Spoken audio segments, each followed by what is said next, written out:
시청자 여러분 안녕하십니까. 8월 23일 수요일 뉴스와이드 시작하겠습니다. 내년 총선을 8개월 앞두고 여야 모두 내홍이 격화하고 있습니다. 국민의힘 일각에서는 수도권 위기론이 제기되면서 당내 갈등 양상으로까지 번지는 모양새입니다. 더불어민주당은 이재명 대표의 사법 리스크와 대의원제 폐지 등을 담은 혁신안을 두고 계파 갈등이 격화하고 있는데요. 오늘은 김화진 국민의힘 전남도당 위원장, 정준호 공감포럼 상임대표와 여야 상황에 대한 이야기를 나눠보도록 하겠습니다. 두 분 안녕하십니까? 안녕하십니까? 먼저 국민의힘 이야기를 좀 해보겠습니다. 국민의힘에서는 최근 이제 공천 실무를 맡고 있는 이철규 사무총장이 배를 침몰하게 하는 승객은 승선 못한다. 이제 이런 발언을 공개적으로 했는데 이거 과연 속내가 뭐냐 이걸 두고 지금 설왕설래가 이어지고 있는 상황입니다. 내년 총선 공천을 앞두고 이제 당에 도움이 되느냐 안 되느냐 그런 후보자들, 입지자들에게 메시지를 전했다라는 분석들이 나오고 있는데요. 위원장님 이거 지금 당내에서는 좀 어떻게 이 발언 해석하고 있는 건가요? 책임당원 모임들이 있어요. 전국 책임당원 모임에서 당 사무총장에게 당 내부에서 내부 총질을 하는 사람이나 또 보수의 어떠한 이념을 가지지 않고 함부로 말을 내어서 우리 당을 분열케 하는 자들에 대해서는 강력한 좀 징계를 해달라라는 시점에서 또 지도자들 중에 간혹 또 몇 분들이 그런 얘기를 나오다 보니까 이게 총선을 이제 한 7개월 남겨놓은 상황에서 이게 뭔가 경각심을 불러일으켜 주지 않으면 어렵겠다는 생각에 사무총장이 아마 이런 말씀을 하는 것 같은데 저희들이 판단하기도 그래요.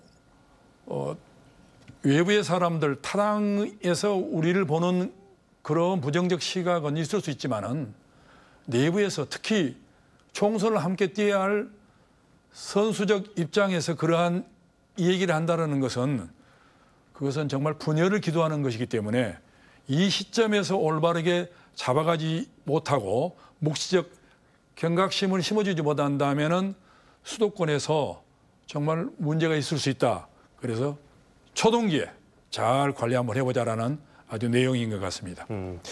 수도권 위기로는 지금 뭐 여당에서만 나오는 이야기는 아닙니다. 정 대표님 일단 뭐 민주당 이야기를 하기 전에 먼저 잠깐 국민의힘에서 지금 수도권 위기론 이야기하고 민주당도 물론 수도권 위기론 이야기하고 있습니다만 이거 서로 뭐 엄살이다 아니다 뭐 실체가 있다 없다 뭐 이야기들 많은데 일단 국민의힘의 수도권 위기론은 어느 정도 진짜 위기의식에서 좀 발로된 것일까요? 수도권, 국민의힘에서 지금 뭔가 수도권 선거를 이끌 포스트가 지금 없기 때문에 그런 지적이 좀 나오는 측면은 있어요. 다른 표현으로 해보자면 오세훈 부진론으로 한번 표현을 한번 해보고 싶은데요. 경기도지사는 어차피 이제 김동연 지사가 있고 국민의힘에서는 이제 오세훈이라는 카드가 있지만 이태원 참사라든지 이런 거 차기 유력한 대권 주자로서 아직 자리매김이 확고하지 않기 때문에 수도권에 대한 포스트 부재가 좀 있는 부분이 하나가 있고 그다음에 이제 김종인 전 뭐 비대위원장 같이 뭐 이렇게 연륜이 있고 좀 학식이 있고 이런 식으로 좀 앞에서 자문그룹으로 이렇게 자리매김을 하셨던 분들이 있는데 그런 부분들이 아직은 국민의힘에서 뚜렷하게 지금 자리매김을 못하고 있다는 거죠. 윤석열 대통령 같은 경우에 있어서는 이제 은사 중에 그 송상현 전 국제형사재판소 그 재판관 소장님도 계시고 하는데 이런 분들이 좀 전면에 좀 나서 줄 필요가 있는데 이런 부분들이 좀 부진하게 되면은 결국에는 한동훈 등판론으로 이어질 수 있는 수도권 지금 위기론이 아닐까라고 생각을 해봅니다. 한동훈 등판론까지 이제 말씀을 해주셨는데 근데 이걸 수도권 위기론 좀 전에 이야기했지만 뭐 지금 민주당도 똑같이 수도권 위기론 이야기하고 있잖아요. 이건 실체 있는 이야기인가요? 민주당도 제가 보기에는 철저하게 이제 구도적인 측면에서 민주당도 지금 답을 못 찾고 있는 건 맞습니다. 어떤 부분이냐? 정권을 내어주고 이 지금 180석 가까이 되는 거대 야당에서 수성을 하는 입장이 돼야 되는데 지금 뭐 예를 들어서 불출마 선언을 한 우상호 의원 지역구 서대문 각 같은 경우에 어떤 후보들, 어떤 컨셉으로 우상호 대체제를 찾아서 어떤 바람으로 우리가 세대 교체를 이뤄내겠다라든지 이런 구도를 설정을 해줘야 되는데 당장 일례로 서대문 간만 보더라도 후보들이 막 난입만 하고 있지 민주당이 어떤 컨셉으로 수도권의 후보들을 공천할지 이 지금 라인업이 안 짜졌기 때문에 민주당에서도 준비가 안 됐다라는 표현에서의 좀 위기론이 아닌가 이렇게 한번 진단해 볼 수 있습니다.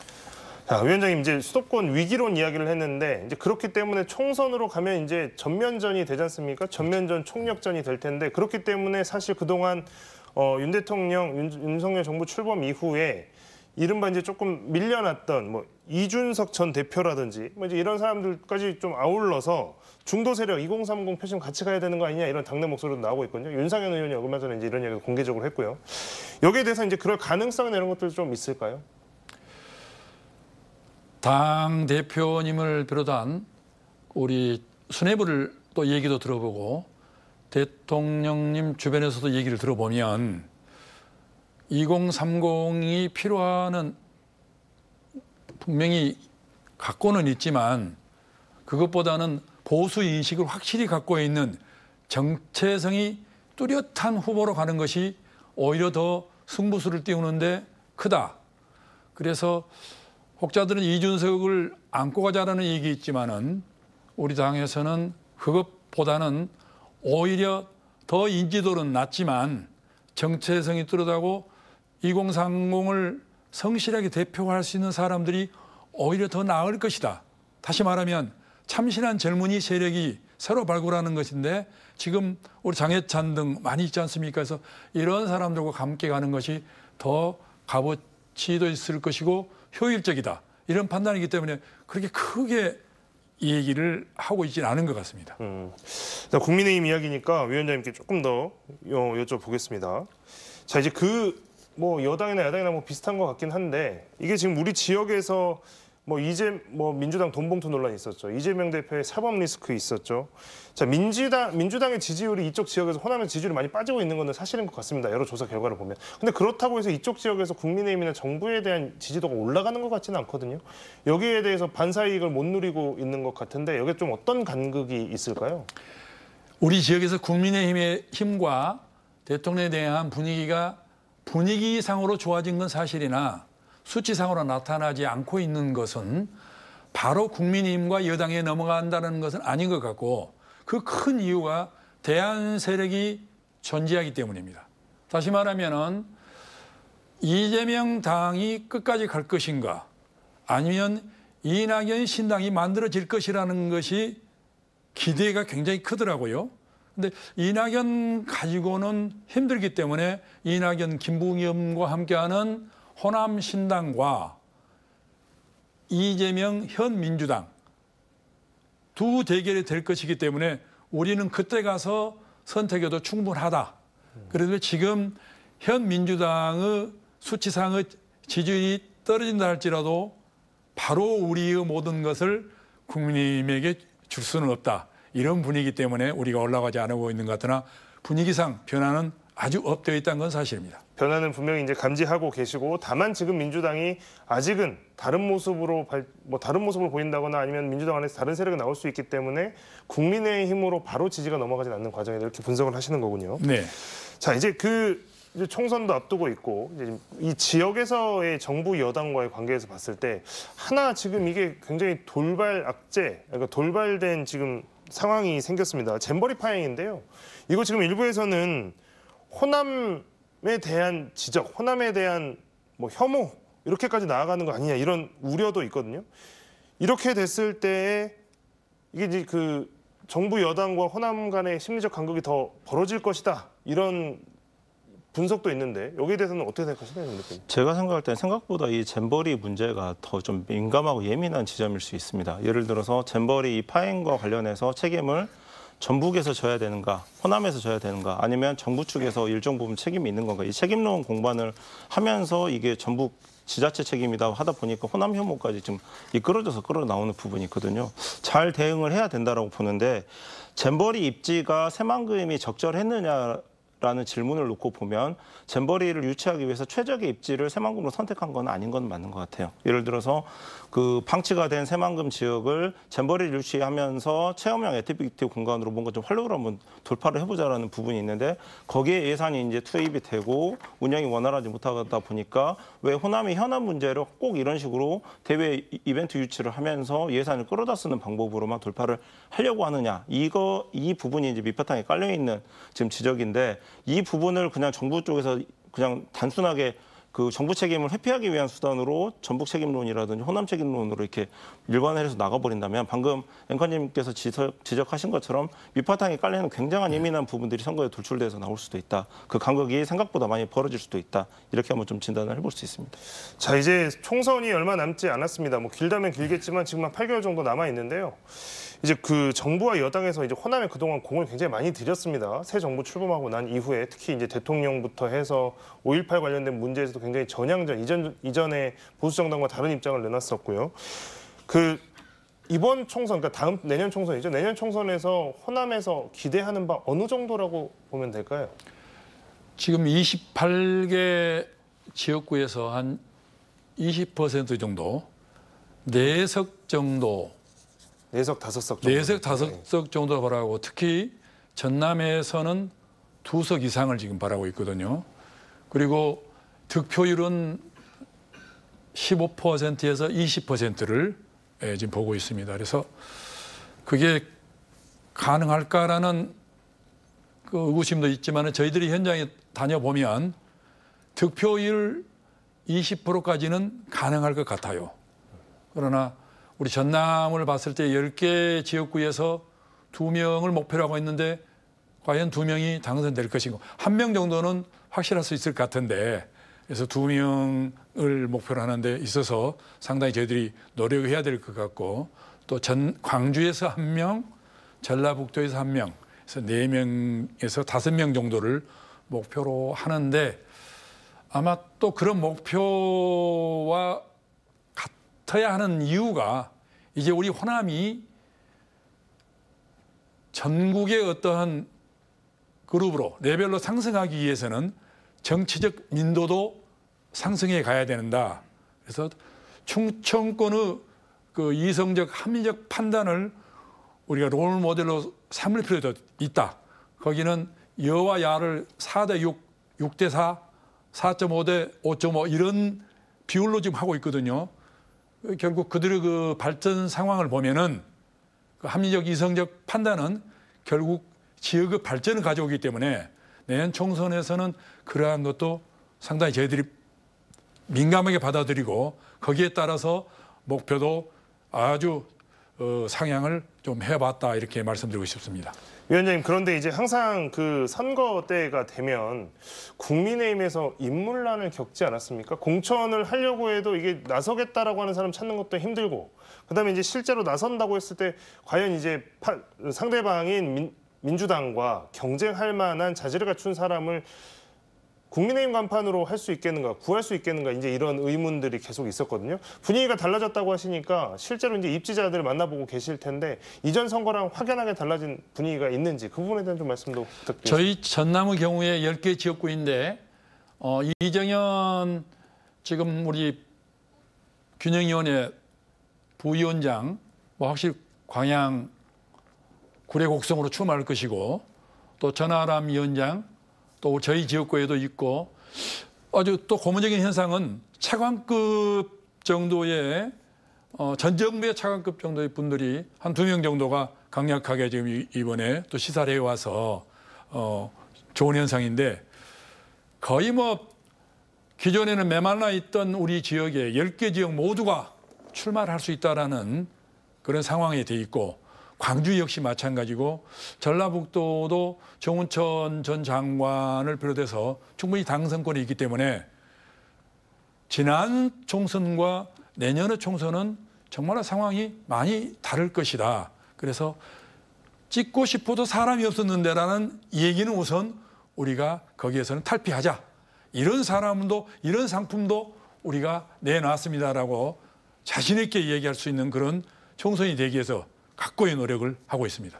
제가 한 가지 이제 국민의힘 지금 호남 지금 내년 총선과 관련해 가지고 참 잘하고 계시면서도 좀 아쉬운 부분이 하나가 있는데요. 예를 들어서 그 김화진 위원장님께서 말씀하신 것처럼 4년 전 선거하고 비교를 해보면 국민의힘 호남의 공약 여건 자체가 좀 질이 완전히 바뀌어 있긴 합니다. 근데 지금 광주시장 출마를 하셨던 주계한 위원장이나 그리고 청년 목수로 이제 지도부에 입성했던 이적 출신의 김가람 이제 최고위원 같은 경우에 보면은 분명 이런 분들이 지금 지역구 내년 총선과 관련해 가지고 좀 앞서서 좀 진두를 지휘해서 지역구를 정해서 좀 나오는 모습들이 좀 보여줬으면 좋겠는데 과거 대선 때 호남 출신 인사들을 비례 당선 안정권에 5명 정도를 앞서서 뭐 포진을 하겠다라고 해서 그런 부분들을 지금 여론 인지도가 있는 후보들이 지역구 공략되는 일선에 좀 다소 서지 못하고 비례 쪽으로 공략하는 게 있지 않느냐 이런 부분들이 좀 아쉬운 부분이 있는 건 사실입니다.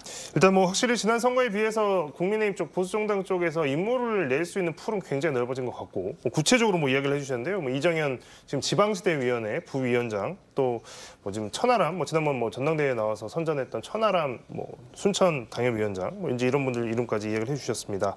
뭐 변화를 좀 지켜보도록 하겠습니다. 이 이야기를 좀 짚고 넘어가야 될 것 같습니다. 내일 아마 일본이 내일 오후에 이제 후쿠시마 오염수 방류를 시작을 할 것 같습니다. 지금 이제 그런 보도들이 이미 나왔는데, 자 이제 전남 지역이 해안가를 두고 있는 이제 전남 지역에서는 뭐 물론 다른 지역들도 그렇겠지만 여기에 대한 우려가 많은 것도 사실입니다. 총선에 좀 악재가 되지 않을까 이런 걱정도 좀 있는데요. 자 일단. 그 어민들에 대한 지원도 그렇고 정부 대책이 뭐가 있을까라고 했을 때 이거 좀 뚜렷하지 않은 거 아니냐 이런 우려가 좀 많습니다. 위원장님 여기에 대해서 이제 또 정부나 대통령실에도 이야기를 많이 하셨을 텐데 그 부분에 대해서는 좀 어떻게 여당이 대처를 해 나가실지. 지금 오늘 오전에 또 긴급 회의를 했었고 저희들에게 정보를 자료를 다 주셨는데 우리 정부는 일본의 방류를 지금도 찬성하는 것은 아닙니다. 다만 방류 계획에 근거해서 그럴 것이다라고 하지만은 방류 계획대로 되지 않았을 때는 반드시 우리 국가 어민들과 국민들의 먹거리의 안전을 위해서 언제든지 중단을 시킬 것이다. 이런 것은 변함이 없거든요. 그래 현재 그들이 방류를 한다 할지라도 4 내지 5년 정도에 지나야 우리 전남 지역에 올 수 있는 그런 상황입니다. 그래서 현재 어떤 대책을 해야 될 것인가, 무슨 보상을 해야 될 것인가는 저희들이 아직 구체적인 것은 없으나 일본이 그들의 국가에 하는 보상의 문제, 지금 사실상 이 방류를 하게 되면 피해를 보는 게 4km 이내 지역이라고 하면은 일본은 근해입니다. 일본의 근해 이유가 벗어나면 거의 10만 분의 1 정도로 약해지는 것이 다 과학적으로 증명이 됐단 말이죠.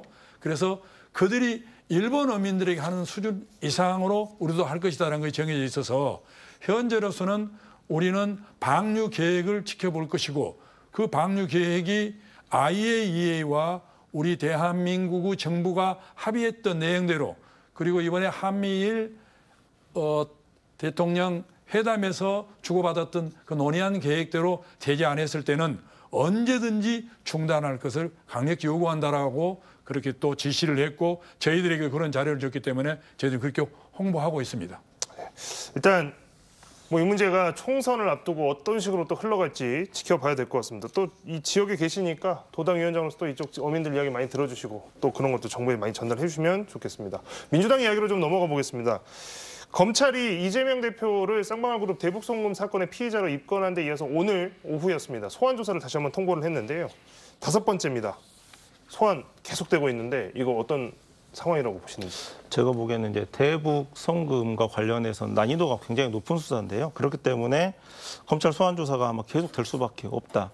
아직까지 그 바꿔서 얘기하면 검찰 수사에서 과연 괄목할 만한 아직까지 뭔가 성과가 있었느냐 이렇게 좀 질문해 볼 수가 있고 제3자 뇌물죄로 입건이 됐다라고 어제 이제 언론 보도에서 다수 이제 확인이 됐었습니다. 그러면 이제 그 쌍방울 그룹에서 300만 달러 정도 되는 이제 방북 비용을 과연 이제 납부한 부분에 있어서 이재명 당시 도지사에 대한 비용 부분이 어느 정도 어느 정도 금액으로 포함이 돼 있느냐 이제 이런 부분들이 돼야 되는데 사실 방북 비용 책정이라는 게 쌍방울 그룹에서 혼자 책정을 했을 수도 있고 뭐 북한과 관련돼 가지고 어떤 협의가 있었을 수도 있는데 그 안에서 이재명 비용 당시 경기도지사와 관련된 비용 부분을 과연 특정할 수 있을까 금액 자체로 그런 부분들이 하나가 있고요. 그 다음에 부정한 청탁이 있어야 이제 제3자 뇌물죄가 성립이 되는데 그런 부분된 청탁 관련된 내용을 지금 단순히 그 쌍방울 그룹과 그 이재명 대표에 대한 소환을 통해 가지고 명시적으로 그 부분이 확인이 되지 않았는데 청탁과 관련된 내용도 특정할 수가 있을까 이런 부분들이 있고요. 보면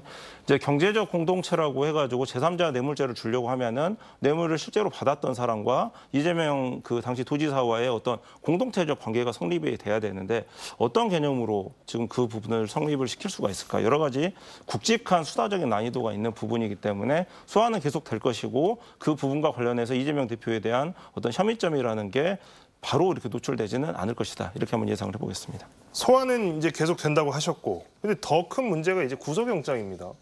아마도 지금 9월 국회 회기 중에 영장 청구가 될 것이 거의 기정사실화되고 있는 상황인데요.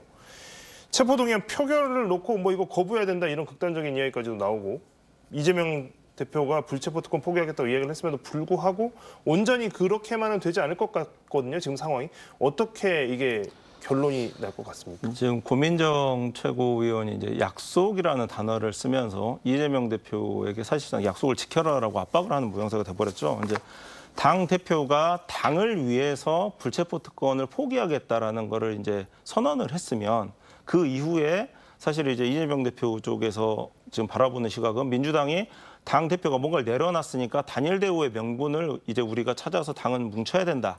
이런 구심점으로서 기능을 해야 되는데 지금 당 내에서 민주당에서는 오히려 질서 있는 퇴진론에 또 다른 명분으로 이 약속이라는 표현을 사용을 하면서 지금 오히려 원심력으로 작용하는 부분들이 있다는 말인 거죠. 그래서 정당한 지금 영장 청구일 때만 불체포 특권을 포기하자 이런 단서를 달았는데 이게 오히려 지금 독이 되고 있는 거죠. 혁신이나 이런 데서 정당한 영장 청구라는 이 단서를 달았을 때 이 정당한지 안 정당한지를 판단하는 당내 뭔가 이렇게 주체가 있어야 그 판단 주체가 있어야 되는데 이 부분들을 명확하지 않고 하다 보니까 당 관련해서 구심점과 원심력이 동시에 지금 발생을 해버리는 이런 혼란이 지금 나오고 있는 것 같습니다. 그럼 위원장님, 일단 국민의힘에서는 이거를 바라보는 시선이 두 가지가 있는 것 같습니다. 한편으로는 아주 뭐 또다시 방탄 작업 펼치는 거 아니냐 이런 게 있을 거고 또 하나는 저렇게 스스로 가면 갈수록 우리에겐 유리하다. 뭐 이제 이런 해석도 좀 있는 것 같은데요. 보시기에 또 당 내에서 또 지역민들 만나보고 하시는데 이거 어떤 식으로 지금 해석이 될 거다. 어떤 식으로 좀 결론이 날 거라고 보십니까? 예, 한 번도 쌍방울 대북 특검을 가지고 소환을 하기 때문에 앵커께서 말씀하신 대로 9월 정예기에 체포동의안을 청구하는 것은 뭐 기정사실화되는 것 같아요. 그렇게 됐을 때 우리 민영배 의원께서 다 나가버리자 이런 얘기를 했는데 역시 꼼수다운 그런 말씀을 하셨는데 그 투표라는 것은 찬성이냐 반대냐 또 아니면은 뭐 기권이냐 이런 표식을 해야 되는 것이지 표식을 하지 않고 나가는 것에 대해서는 인정을 하지 않거든요. 그리고 그렇게 되면은 다음 또 정기 회의 때 또 그대로 올라가야 된단 말이죠. 그게 한 번, 두 번 되고 나면은 내년 총선은 뭐 바로 물 건너가는 거죠. 민주당으로서는 특히 수도권에서 이재명 대표 스스로가 나를 그대로 좀 하도록 놔둬라 했는데 이게 아니고 이런 또 꼼수를 쓰고 있구나. 이제 그야말로 늑대 양치기 소년 늑대 이러한 내용이 되기 때문에 이번에만큼은 민주당 비명계 특히 비명계에서 체포 동의안 올라오면 모두가 찬성을 해서 통과를 시켜 아마 구속 순간이 그리 멀지 않았다 이렇게 보고 있습니다. 이제 구속이 이제 법원에서 구속이 될 거다라고까지 이제 이야기를 하셨는데 일단은 뭐 이제 불체포 특권을 포기하는 쪽으로 민주당이 선택을 할 거라고 하셨는데 그 대표님은 어떻게 전망하세요? 결국 어떻게 될 것 같으세요? 아까 이제 김하진 위원장님께서 이제 꼼수라는 말을 이제 하셨어요. 이런 뭐 맞는 부분도 있습니다. 예를 들어서 표결 함양 되지 왜 또 퇴장이냐 불퇴장이냐 이 얘기가 나오냐. 물론 그러면서 물론 퇴장을 모두 다 해버리면은 표결 무기명 투표기 때문에 사실 누가 투표에 찬반을 했는지가 파악이 안 되지만 퇴장이냐 아니냐 눈에 보이는 행동이기 때문에 그런 부분이 있거든요. 근데 한 가지 제가 이제 좀 지적을 해드리고 싶은 얘기는 물론 김하진 위원장님이나 국민의힘 쪽이 수사 당국과는 좀 분리가 돼 있긴 하지만 8월에 비회기 시절에 영장 청구를 해가지고 이런 혼란을 넘어가겠다라는 걸 이재명 대표가 이미 명시해서 설명을 했는데 8월달 영장 청구를 안 하고 9월달 회기 중 청구로 지금 간다. 이런 부분들이 사실 비회기 때 청구만 해버리면 깨끗하게 종식이 되는 논란인데 이런 부분들은 좀 아까 말씀드린 그 꼼수라는 표현도 되돌려 좀 지적할 수 있는 좀 그런 부분들이 좀 있긴 쌍방울 대북 송금 때문에 한 번 더 소환을 하는 게 조만간 그래서 9월 중에 갈 수밖에 없다라는 게 아마 이 우리 중앙당의 견해더라고요. 예, 그래서 제가 부득이 정기국회에서 할 수밖에 없다 이런 말씀드린 겁니다. 특검 문제랑 국정조사 이야기를 좀 해보고 넘어가겠습니다. 지금 민주당에서는 주요 현안들 지금 이태원 지금 계속해서 특검 최수근 상병 사망 사건 외압 의혹 또 그다음에 양평고속도로 잼버리 방송통신위원회 KBS 이사장 해임권 오송 지하차도 참사까지 1특검 4국정조사를 추진을 하고 있습니다. 그런데 일단 위원장님 이거 지금 여당에서는 이거 정쟁화하고 의미 없는 거다 이렇게 해서 뭐 받지 않겠다라는 입장인데 이거 굉장히 부정적일 수밖에 없는 상황이신 거죠? 또 그렇기도 하고요. 우리 또 국방부에서 지금 현재 조사 중에 있는 그런 내용을 김의겸 의원이 통째로 들고 나와서 얘기했단 말입니다. 그것은 기밀 누설죄에 해당되는 거고요. 그건 반드시 거기에 대한 또 수사 여부가 있기 때문에 그거 함께 하자라고 하지 않습니까? 맞불을 놓고 있는 그런 상황이에요. 중요한 것은 그렇습니다. 정치가 지나치게 지금 수사에 개입을 하고 있다. 경찰에 아직 이첩되지도 않는 그런 사안을 가지고 벌써 특검을 하자 하고 이 얘기를 하고 있단 말이죠. 그래서 이것은 오히려 이번 김의겸 의원의 그 문건 유출 사건이 1국정조사 4특검이죠. 1특검 4국정조사를 더 희박하게 만들었는데 여당에서 그것을 받아줄 일이 없다.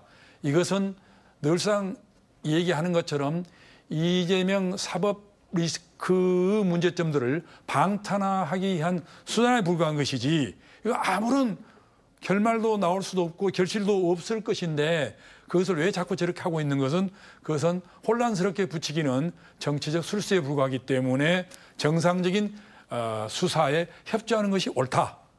정치가 개입하지 말라 이런 말이죠. 네. 정 대표님 짧게 시간 관계상 짧게 부탁드립니다. 이거 이제 다수당이니까 밀어붙이면 뭐 할 수는 있겠습니다만 이거 지금 너무 넓지 않습니까? 너무 넓어서 지금 타겟이 명확하지 않은 것 같다는 지적도 있는데. 근데 이제 이런 건 있습니다. 내년 총선이 있기 때문에 당장 10월달 이제 뭐 국감을 함께 되고 그 다음에는 국감 끝나고 나면 바로 이제 공천 심사가 들어가잖아요. 그러면 국회가 이 국민적 관심사인 사건에 개입을 한다 그러면 지금 개입할 수밖에 없습니다. 국정조사를 나중에 미뤄서 국회가 할 수가 없는 거기 때문에 민주당 입장에서는 당겨서 뭔가 이렇게 지금 국정조사를 추진할 수밖에 없는 그런 불가피성은 있다 이렇게 말씀드리겠습니다. 시기적으로 민주당 입장에서는 이때가 아니면 할 수 없는 상황이다. 뭐 이런 지적까지 해주셨습니다. 뭐 해야 될 이야기가 많은데요. 시간 관계상 오늘 두 분과의 말씀은 여기까지 듣도록 하겠습니다. 두 분 고맙습니다.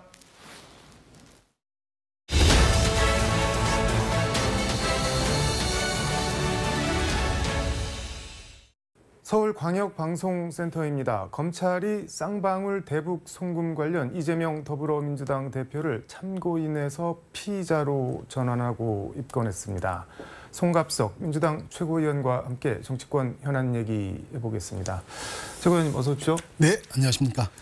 이재명 대표 쌍방울 대북 송금 피의자 전환 제3자 뇌물 혐의. 네. 뭐 쉽게 말해서 쌍방울로 하여금 북한에 뇌물을 제공하도록 했다 이런 건데 입장 묻는 질문에 이재명 대표는 뭐 황당하다 뭐 이렇게 웃고 말았던데 당내 분위기는 어떤가요? 네, 당내 분위기도 역시 네. 황당하다라고 하는 분위기이고요. 황당하다. 네. 또 어느 정도 예견되어 왔던 일이기도 하고. 이제 그럼에도 불구하고 계속 반복된 검찰의 행태이지만 네. 거기에 대한 문제의식이나 어떤 분노 이런 것들은 있죠. 네. 근데 이게 백현동이랑 묶어서 아마 다음 달 영장을 또 청구를 할 것 같은데 검찰이 체포동의안 이거 뭐 가결 부결 이걸 두고 뭐 약간 뭐 설왕설래가 많은 것 같은데 뭐 정리된 입장이 아직 나온 게 없는 건가요? 어떻게 된 건가요? 모르겠습니다. 지금 검찰이 하는 일이 정말 다음 달도 우리가 조금 추정할 뿐이지 뭐 정말로 그렇게 될지 어쩔지는 모를 일이고요. 시종일관 저희 당의 이 문제에 대한 입장은 가장 결정적으로는 이재명 대표가 국회에서 네. 본인의 스스로의 불체포 특권을 내려놓겠다라고 발언을 한 이후에는 네. 가능하면 우리는 이번 주 그러니까 내일 본회의가 끝나고 나면 적어도 다음 정기국회가 열리기 전까지는 비회기 기간이지 않습니까? 일단 그 기간에 관련된 사법적 절차를 진행하라라고 하는 것이 현재까지 우리 당의 입장입니다. 네. 한동훈 장관은 무슨 영장 청구하는 거를 뭐 식당 예약하는 줄 아냐, 뭐 본인들이 원하는 시간에 뭐 영장 보내고 그런 거 없다, 뭐 이렇게 비아냥 냉소를 했던데 그럼 그거는 어떻게 보셨나요? 참 법무부 장관으로서 뭐 부적절한 내용도 그렇고 형식도 그렇고 부적절한 발언이고요. 네. 그냥 뭐 참고인 조사가 됐건 피의자 조사가 됐건 경찰 조사건 검찰 조사건 우리가 조사를 받으러 나갈 때도 일정 조율을 합니다. 안 나가겠다 이런 것도 아니고 가능하면 비회기 때 신청을 해달라라고 이야기할 수 있는 것 아닙니까? 그래서 그 문제에 대해서 그런 식으로 과잉 반응하는 것 자체가 국민들이 보기에 이 검찰의 공정성 또 검찰을 지휘 감독하고 있는 법무부 장관으로서의 어떤 그 공정성 뭐 이런 것들을 훼손되게 보이게 만든다라고 생각합니다. 네. 한동훈 장관이 왜 말씀하신 대로 그럼 그런 과잉 반응을 보일까요? 뭐 그분은 계속해서 그런 식의 반응을 보여온 것 아닌가요? 뭐 매사에 사사건건. 네. 그래서 저는 뭐 한동훈 장관의 캐릭터 같아요. 캐릭터요? 네. 뭐 과잉 한동훈 이런 건가요? 네. 그렇죠. 근데 이재명 대표가 불체포 특권 내려놓겠다라고 얘기를 했는데 일단 민주당 의총에서는 정당한 영장 청구의 경우에는 뭐 불체포 특권을 당연히 포기하겠다라고 했는데 그 말은 뒤집어 보면은 정당하지 않은 영장 청구는 뭐 달리 생각해 볼 수도 있다는 뜻으로도 읽힐 수 있는데 어제 이제 기자들이 이번에 영장 청구하면은 그거 정당한 영장 청구라고 보냐 이렇게 물어보니까 이재명 대표가 이제 웃으면서 그게 말이 되는 소리겠냐라고 이렇게 반문을 했는데 그러면은 정당하지 않은 영장 청구라면은 불체포 특권 뭐 포기 안 할 수도 있다 뭐 이렇게 읽힐 수도 있는데 그럼 어떻게 봐야 될까요? 그러면? 저는 그게 논리적으로 바로 그렇게 연결시킬 수 있는 문제는 아닌 것 같고요. 이재명 대표는 또 뭐 저희 당의 입장도 그렇지만 이재명 대표에 대한 검찰의 수사 이러한 것들이 과도하고 무리하고 과장되고 그다음에 엄청난 물량을 쏟아붓고 있는 수사다라고 하는 것은 모두가 이재명 대표나 저희 당도 그렇게 인식을 하고 있습니다. 그렇기 때문에 그 당사자로서 그것이 정당한 법의 집행이다 이렇게 얘기할 수는 없다. 얘기할 수는 없고 또 그렇게 느끼고 있지도 않고요. 그렇지만 그 문제하고는 또 별개로 회기 중에 체포영장 청구가 왔을 때는 그것에 대한 판단은 그 정당성 여부하고는 또 다르게 판단해야 될 문제이다라고 생각합니다. 뭐 좀 한참 앞서가는 얘기인데 혹시 만에 하나 이재명 대표가 영장이 발부가 돼서 구속이 되더라도 대표직을 유지하고 옥중공천, 이른바 옥중공천을 행사해야 된다 또는 행사할 거다 뭐 이런 얘기들이 나오는데 그거는 어떻게 보시나요? 현실성이 있는 얘기인가요? 저는 현실성이 없고요, 당연히. 그러니까 구속이 현실성이 없다는 건가요? 옥중공천이 없다는 건가요? 이 이야기를 들으면서 가장 조금 안타까웠던 것은 어떤 거냐면 아마 1주, 2주쯤 된 것 같은데 소위 말해서 플랜 B라고 하는 이야기가 나오지 않았습니까? 근데 플랜 B라고 하는 이야기가 공교롭게도 친명계라고 분류되는 의원님들로부터 공개적으로 나오기 시작했거든요. 그럼 어떻게 봐야 되는 저는 참 부적절하다라고 생각을 합니다. 오히려 플랜 B 운운하는 것은 이재명 대표를 굉장히 저는 힘들게 하는 거다라고 생각을 합니다. 어떤 점에서? 그러니까 무언가를 가정하고 아직 일어나지 않을 일에 대해서 어떤 미래 예단을 하고 이런 것은 이재명 대표에게 굉장히 안 좋은 거죠. 네. 친명계로 분류되고 있는 분들이 먼저 이야기를 하는 것은 저는 잘 이해가 안 됩니다. 그게 이재명 대표에게도 아무런 도움도 안 되는 거고 저희 당에도 네. 도움이 안 되는 거죠. 고 최수근 상병 순직 사건 조사를 네. 담당했던 박정훈 전 해병대 수사단장 대령 지금 막 이게 엄청 문제가 시끌시끌한 것 같은데 국회 국방위원회 위원이신데 이게 뭐 어떻게 되고 있는 건가요? 이 전모가 뭔지 좀 간략하게 좀 설명을 해주실 수 있을까요? 전모는 지금 간단합니다. 네. 누가 그 병사를 그 험한 강물로 밀어넣는가? 누가 명령했는가? 그리고 그 명령은 타당했는가? 라고 하는 것을 가리는 것은 대단히 중요한 문제다라고 생각합니다. 그래서 해병대 조사단이 네. 만들어져서 엄정하고 신속하고 객관적으로 조사를 했죠. 해병대 사령관, 네. 해군 참모총장 차례로 네. 그리고 국방부 장관에게까지 결재를 받았습니다. 네. 그 결재의 내용은 사단장, 여단장을 포함해서 8명의 네. 지휘관이 고위 지휘관이건 하급 지휘관이건 네. 8명의 지휘관이 혐의가 있다라고 하는 내용을 경찰에 이첩하겠다라고 보고를 했고 국방부 장관은 결재를 했죠. 근데 채 24시간이 되지 않아 국방부 장관의 태도가 바뀝니다. 결재를 경찰 이첩을 보류하라. 네. 그다음에 곳곳에서 국방부에서 수사단에 압력이 가해지기 시작합니다. 어떤 죄명을 빼라. 그다음에 현정 지휘관으로 한정해라. 이런 내용들이 외압들이 가해지기 시작하거든요. 근데 외압이라고 말씀을 해주셨는데 이게 제가 이제 그 지점이 잘 이해가 안 되는 게 이게 윤석열 대통령이 철저하게 진상을 조사하라라고 지시를 했는데 대통령 지시사항을 넘어서 그 조사한 결과에 대해서 외압을 행사할 생각을 할 수 있는 사람들이 있을까요? 저는 네. 이제 바로 그 지점이다라고 네. 생각을 합니다. 제가 그렇게 말씀을 드렸잖아요. 국방부 장관이 결재를 했는데 결재를 한 지 24시간도 지나지 않아서 네. 국방부 장관의 입장을 번복합니다. 근데 그러면 그 사이에 일어난 일은 어떤 일인가?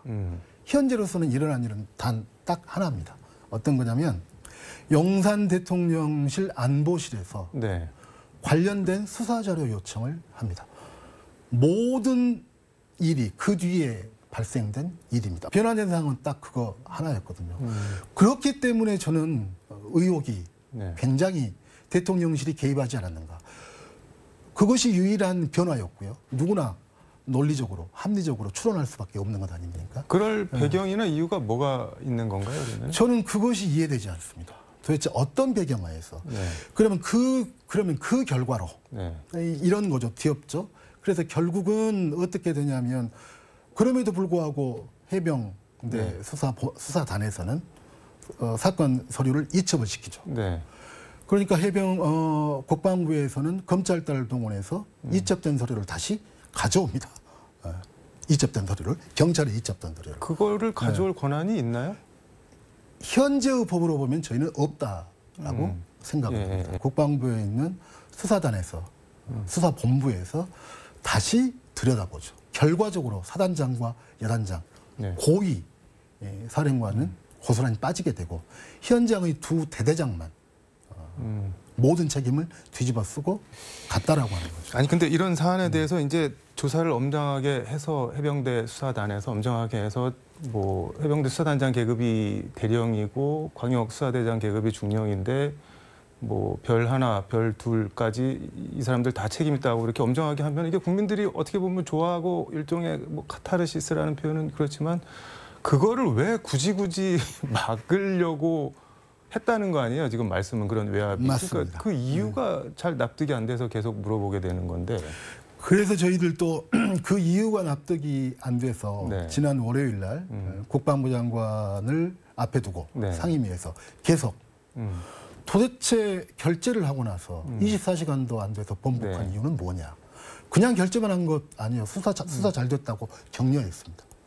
아, 격려도. 네, 수사 잘 됐다고 격려했고, 심지어는 어떤 그 배석했던 국방부 간부는 오송 참사에 대해서는 책임 있는 사람에 대한 지적이 없었는데 그것과 비교해서 이 수사는 그런 면에서는 잘된 수사인 것 같습니다. 라고까지 이야기를 합니다. 그런 말이 국방부 고위 관계자한테도 나왔다는 말씀? 나왔고 인정했습니다.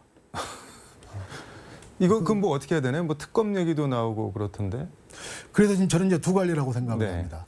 다시 경찰에 이 사건이 갔지 않습니까? 네.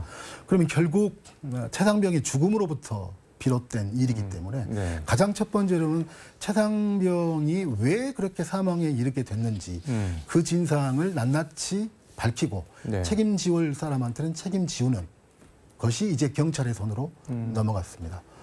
경찰의 정확한 수사가 저는 필요하다라고 생각합니다. 네. 그럼에도 불구하고 경찰에 대해서는 저뿐만이 아니라 많은 국민들이 제대로 된 수사를 할 수 있을 것인가라고 의구심이 있습니다. 왜 아니, 그러냐면 애초에 수사할 의지가 본인들 손으로 있었으면은 그 본인들 이첩된 손에 서류를- 넘어온 예. 수사 자료마저 무슨 자동문 네. 열리듯이 그러니까요. 열리듯이 국방부에 다시 준 것 아닙니까? 네. 그래서 어쨌든 이제 경찰은 자신들의 명예를 걸고 그다음에 숨진 그 젊고 어린 병사를 네. 위해서라도 명명백백하게 수사하는 것이 필요하고요. 그다음에 그 수사 결과하고는 별도로 네. 국방부의 개입은 과연 정당했는가? 네. 라고 하는 문제는 별개의 문제다라고 생각합니다. 그래서 그 문제는 그 문제대로 네. 저뿐만이 아니라 저희 더불어민주당에서는 국회 내에서 할 수 있는 모든 일을 다 할 생각입니다. 이건 심각한 범죄 행위고 국기문란입니다. 이것 때문에 군의 사기는 얼마나 떨어졌고 당장 지금 앵커께서도 이해할 수 없다라고 말씀을 네. 하시는 것처럼 국민들이 군에 대한 신뢰가 이것 때문에 얼마나 땅에 떨어졌습니까? 이것은 반드시 바로잡아야 된다라고 생각합니다. 이거는 윤석열 대통령이 법과 정의 항상 강조하시는데 한 말씀 해주시면 싹 정리가 될 것 같다는 생각도 드는데. 그래서 제가 오늘 오전에 최고위원 회의에서 이제는 군 통수권자로서 대통령이 나서야 한다. 네. 그리고 실제로 본인이 관할하고 있는 대통령실의 개입 의혹도 있는 마당이고 그다음에 군 통수권자로서 네. 또 본인이 엄정한 수사를 지시했었고 이런 문제에 대해서 군의 사기가 땅에 떨어지고 국민들의 군에 대한 신뢰가 내동댕이 친 상황에서 이제는 더 이상 침묵하지 말고 군 통수권자인 윤석열 대통령이 나서야 한다라고 제가 강하게 촉구했습니다. 나서 주실까요? 그동안에 그분이 해왔던 것으로 봐서는 철저하게 본인 하고 싶은 일, 하고 싶은 말은 하시는 거고 또 하기 싫은 뭔가 곤란한 말은 안 하고 이런 행태를 해왔기 때문에 저는 비겁하게 침묵할 가능성이 높다라고 생각합니다. 아무튼 이거는 좀 진실이 좀 잘 밝혀졌으면 좋겠고 시간이 많이 됐긴 했는데 하나만 더 여쭤보겠습니다. 네. 일본이 내일 이르면 내일 후쿠시마 오염수를 방류한다고 하는데 이재명 대표는 일본의 용납할 수 없는 폐악의 들러리를 서고 방패막이 역할을 했던 윤석열 정권 책임이 결코 가볍지 않다 이렇게 얘기를 했고 환경단체 그린피스는 일본 정부의 무책임과 한국 정부의 방조가 낳은 합작품이다 이렇게 비판을 했는데 동의를 하시나요? 어떤가요? 네, 맞습니다. 그것은 저희 당의 주장일 뿐만이 아니라 네. 이와 관련된 시민사회 또 국민들도 동의하는 내용이다라고 생각을 합니다.